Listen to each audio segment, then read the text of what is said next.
नमस्कार दोस्तों, मैं हूं doctor BM Baghel, principal polytechnic college. सर्वप्रथम मेरे चैनल को लाइक और सब्सक्राइब कर दीजिए। दोस्त, कल हमने डेयरी उद्यम के बारे में आपको बहुत विस्तार से जानकारी दी थी कि डेयरी उद्यम कैसे शुरू किया जा सकता है आधुनिक टेक्नोलॉजी और संसाधनों के साथ। लेकिन वो थ्योरी थी। हम आज आपको प्रैक्टिकल रूप में एक सच्ची कहानी आपको बताने जा रहे हैं। झारखंड रांची में दो मित्र रहते हैं। एक का नाम है हर्ष ठक्कर, दूसरे का नाम है अभिनव शाह। हर्ष ठक्कर जो है, उनके पिताजी किराना की दुकान चलाते थे, तो बचपन से हर्ष ठक्कर उनके साथ रहकर काम में हाथ बटाते थे। तो उन्होंने बचपन से व्यवसाय करने का मन बना लिया था और बचपन से व्यवसाय सीखा था। फिर उसके बाद वो ग्रेजुएशन करके बिहार और झारखंड में लगभग 18 साल तक जो है डिस्ट्रीब्यूटिंग का काम करते रहे बहुत सारी कंपनियों। इसके बाद एक दिन उनका मन किया कि कब तक ये काम मैं करता रहूंगा, क्योंकि अब ये बिजनेस का आइडिया तो मुझे हो गया है, मैं क्यों ना खुद का बिजनेस डालूं। तो मल्टीनेशनल कंपनी में काम करने वाले अपने मित्र अभिनव शाह से चर्चा करके उन्होंने डेयरी उद्यम की शुरुआत करी। उनके पास जो सेविंग थी, जो बचत थी, उससे उन्होंने 25 गाय खरीदी। 25 गाय खरीद कर डेयरी स्टार्ट। उससे जो दूध आता था वो विभिन्न कॉलोनियों में सप्लाई करते थे। इस प्रकार 2012 में स्टार्ट किए गए यह कार्य में 3 साल में उनको पता लग गया कि इसमें क्या खामियां और क्या अच्छाइयां हैं। उन्हें ये ज्ञात हुआ कि दूध वितरण के दौरान अगर जरा सी भी देर हो जाए तो दूध खराब होने की संभावनाएं बनी रहती है और दूध को लंबे समय तक स्टोरेज करके रखना बहुत कठिन होता है। तो उनका लगभग 25 लाख रुपए का टर्नओवर हुआ।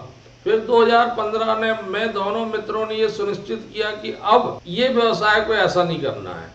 उनके पास लगभग 300 मवेशी थी। उन्होंने सारी मवेशी बेच दी और बेचने के बाद उन्होंने 5-6 करोड़ रुपए लगा के अपना दूध का प्रोसेसिंग प्लांट डाला। दूध के प्रोसेसिंग प्लांट डालने के बाद उन्होंने प्रोसेसिंग करके दही, घी, पेड़े आदि बनाना शुरू किया और अपनी कंपनी की स्थापना की। अपना ब्रांड बनाया ओसम के नाम से, OSOM के नाम से, और कुछ लोगों को अपनी टीम के साथ जोड़ा।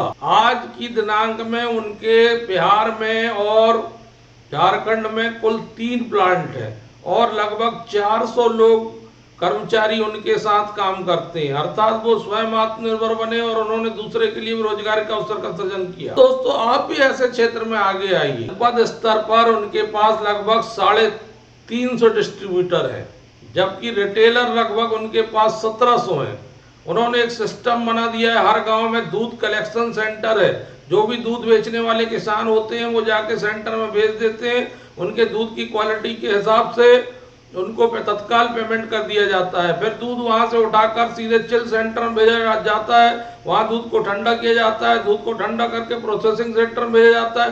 प्रोसेसिंग सेंटर में उसको फिर प्रोसेस करके उसकी पैकेजिंग की जाती है।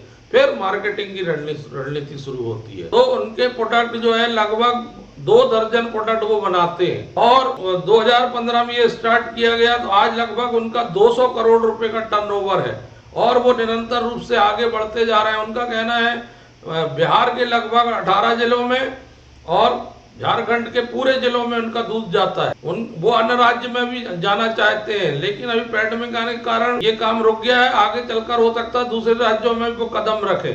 तो एक बार जब हम व्यवसाय में निकल जाते हैं तो धीरे धीरे सफलता हमारे हाथ लगते जाती है। और कई ऐसे डेयरी उद्योग हैं जो पूरे भारत लेवल पे हैं, जैसे अमूल्य डेयरी, मॉडर्न डेयरी, बहुत सारी डेयरी है जो शेयर बाजार में भी रजिस्टर्ड है। तो जहाँ चाय होती है वहाँ राय निकल आती है। आज उनके प्रोडक्ट जो है फ्लिपकार्ट में भी उपलब्ध है। ऑनलाइन सिस्टम में भी उन्होंने लाने की कोशिश की है। तो आप भी इस स्टोरी से जो है प्रेरणा लीजिए और आगे बढ़ने की सोचिए, क्योंकि हमारे आसपास बहुत सारा दूध का उत्पादन होता है। बस उसको सही दिशा देने की आवश्यकता है, उसकी प्रोसेसिंग करने की आवश्यकता है। इससे आपको फायदा होगा, किसान को फायदा होगा, अर्थव्यवस्था को फायदा होगा। जिसमें लगन उत्साह होती है वो कहीं से सब चीजें खोज लेता है। रही बात प्रोसेसिंग प्लांट के लिए जो भी इक्विपमेंट लगेंगे, आप इंटरनेट में जाइए, गूगल में सर्च करिए। इंडिया मार्ट में ज्यादातर इक्विपमेंट उपलब्ध है। और आप किसी डेयरी उद्योग में जाके जो आधुनिक डेयरी उद्योग हो वहाँ भ्रमण कर लीजिए, सूची बना लीजिए, या कोई प्रोफेशनल डेयरी के मामले में सहायता देता हो, सलाह देता हो, उससे मिलकर पूरा सिस्टम बना लीजिए कि कौन से आपको उपकरण लगेंगे आधुनिक और किस प्रकार से आप अपना डेयरी का उद्यम का सेटअप करें। धन्यवाद दोस्तों।